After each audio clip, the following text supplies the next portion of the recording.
मंदिर पे जा रहे थे, भोले बाबा का मंदिर। मंदिर पे देखा एक ब्राह्मण बैठा हुआ है। पंडित जी महाराज ने और जैसे देखा है, अरे बाबूजी कुछ दे दो।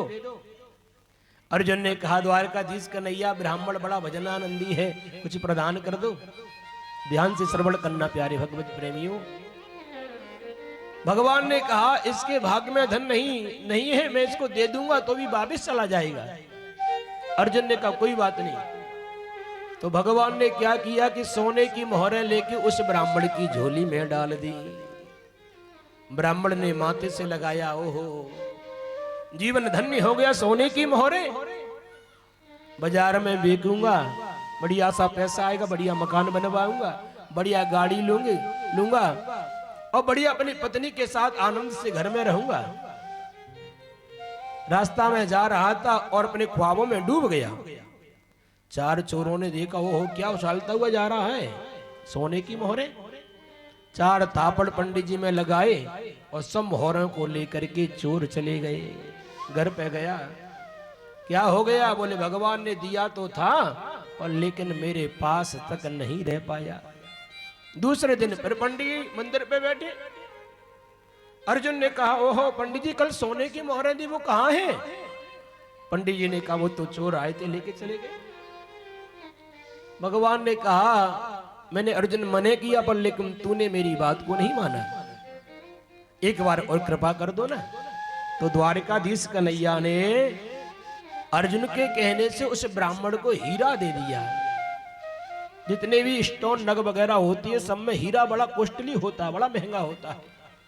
हीरा प्रदान किया, पंडित जी महाराज ने माथे से लगाया, घर पर लेकर के जाने लगे हैं। मिट्टी की मटकी में हीरा को डाल दिया। ब्राह्मणी विश्राम कर रही थी, पंडित जी महाराज ने भी भोजन करके विश्राम करने लगे।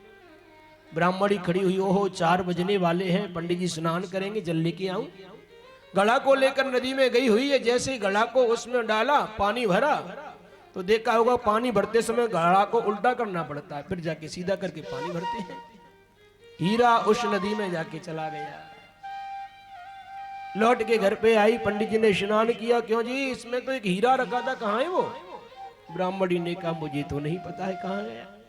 हे भाग्यवान, भगवान ने हमको हीरा प्रदान किया पर लेकिन तूने कहाँ गायब कर दिया। दूसरे दिन ऐसे ही व्यतीत हो गया। तीसरे दिन प्रातःकाल फिर मंदिर पहुंचे पंडित जी। भगवान ने कहा, अर्जुन आज इस ब्राह्मण को मैं कुछ देने वाला नहीं हूं। अर्जुन ने कहा, कोई बात नहीं है, मैं इस ब्राह्मण को आज 2 रुपए प्रदान करता हूं। 2 रुपए प्रदान किया हुआ है। पंडित जी महाराज माथे से लगा करके जाने लगे हैं घर की तरफ। जब सोने की मोहरें आई तब भी भाव यही था कि मकान बनवाऊंगा, गाड़ी लूंगा, बढ़िया आभूषण बनवाऊंगा। हीरा हाथ में है तब भी भाव अपने घर का भाव था। और जब 2 रुपये मिले तो लेकर के जाने लगे हैं पंडित जी महाराज। नदी में से पानी पिया हुआ है। एक मछुआरा मछली पकड़ करके और जाल फंसा करके मछली को खींच रहा था। जैसे मछली को बाहर निकाला है, मछली तड़पने लगी है। पंडित जी महाराज के हृदय में दया उत्पन्न होगी, भैया तुम इस मछली का क्या करोगे? उसने कहा, इस मछली को मैं बाजार में ले जाऊंगा, बेचूंगा, पैसे मिलेंगे। कितने रुपए की बिकेगी भैया? बोले ये 2 रुपए की बिकेगी।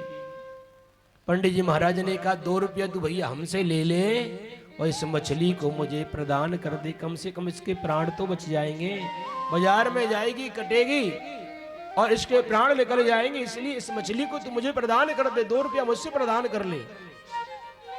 प्यारे बंधुओं, उस ब्राह्मण ने 2 रुपया दे दिए और उस मछली को अपने पात्र में जाके डलवा लिया है।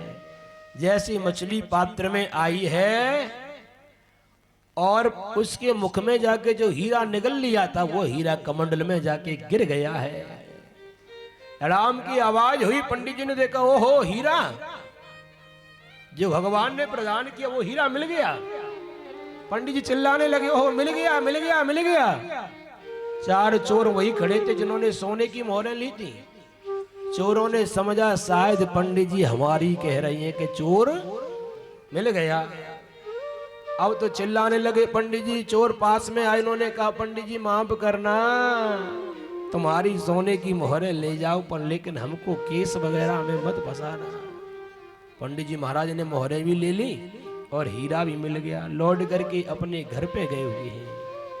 कहने का भाव क्या है कि जब उनका परमार्थ का भाव पंडित जी के हृदय में आया, मछली के प्राणों को बचा लिया, तो गया हुआ धन भी वापस जाके प्राप्त हो गया। कथा आप लोगों की समझ में आई प्यारे भगवत प्रेमियों। तो कहने का भाव इतना ही है कि जीवन में कितना भी धन मिल जाए, कितना भी ऐश्वर्य हो जाए, पर जीवन अभिमान मत लाना प्यारे भगवत प्रेमी। लाना है तो परमार्थ का भाव लाना। परमार्थ का भाव होगा तो भगवान की कृपा आपके ऊपर निरंतर जाके बरसती रहेगी।